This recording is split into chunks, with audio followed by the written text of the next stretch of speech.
Good morning, everyone. It's so great to be back here today in a place that has been full of special memories. Today we celebrate this is everyone, not just you, but your family. I'm so honored to be here. So I first met Marc 20 years ago in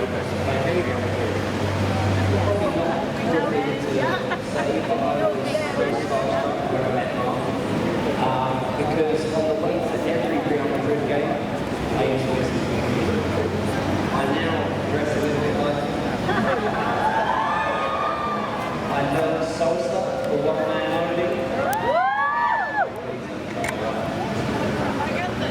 But when we met, we immediately had a special connection. Finally, over the years, our friendship has grown remarkably. What was my son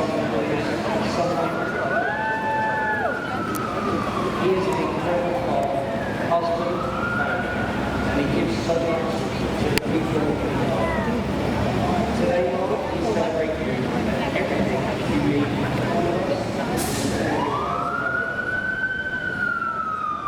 energy and commitment to his work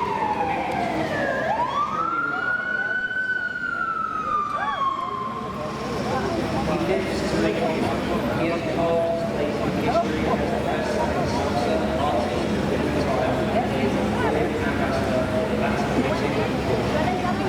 He has done so much to grow Latin music and inspire the next generation of young people.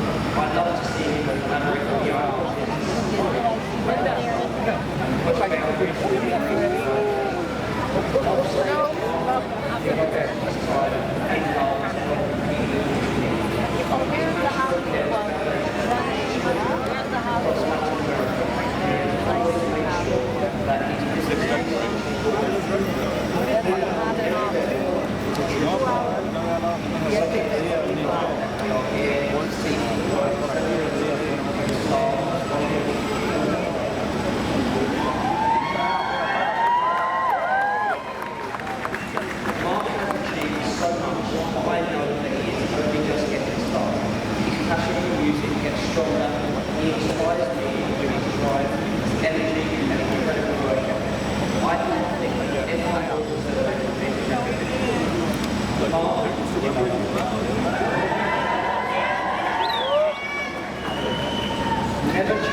Juggling a lot of people are out of work, facing economic uncertainty, really struggling. So all of these stressors tend to exacerbate any cracks in the relationship or any struggles. So the first is to be aware of what your triggers are, when you're getting triggered. I like to think of, if you think about your anger and your frustration, let's go from 0 to 10.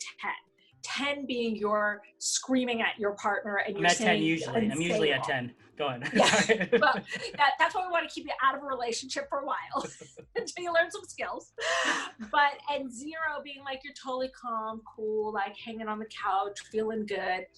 You want to look at what is that point of no return. Like as your anger mounts, as your frustration mounts, and we all have, our frustrations on a day-to-day basis, you want to be taking your temperature. You want to go, okay, what is that point of no return? For a lot of people, maybe a 7 or an 8. Let's say yours is an 8. What you want to do is be taking your temperature and checking in and going, okay, where am I on this scale right now? Okay, you know what? When you get about 2 points lower than your breaking point, so if you're an 8, when you hit a 6, it's time to take a timeout. I really like timeouts for adults. I don't like them very much for kids, which is a whole other thing. But to be able to say to your partner, plan it in advance, hey, I heard this therapist talk with Ryan Fu, and she recommended couples take a time out when things are getting too heated, because what happens is if you're too hot when you have the conversation, it's not going to be productive. It's a waste of your time. People just get their feelings hurt. People say terrible things to each other. Take a time out. When you hit a 6, hey, I think I'm too worked up to have a productive conversation. Let's take a break. Let's meet back in the kitchen an hour, or let's sleep on this and talk about it in the morning. You're not abandoning your partner. You're not screaming and running out the door, but say, hey, I'm too hot right now. Like, I can't talk about this right now, but I do want to work this out. Let's talk about this later. So she's about to throw that beer bottle at me. I'm like, let's take a time out here. 2 points below the beer bottle throwing. That's when you want to take the time out. Beautiful. Since the COVID lockdown,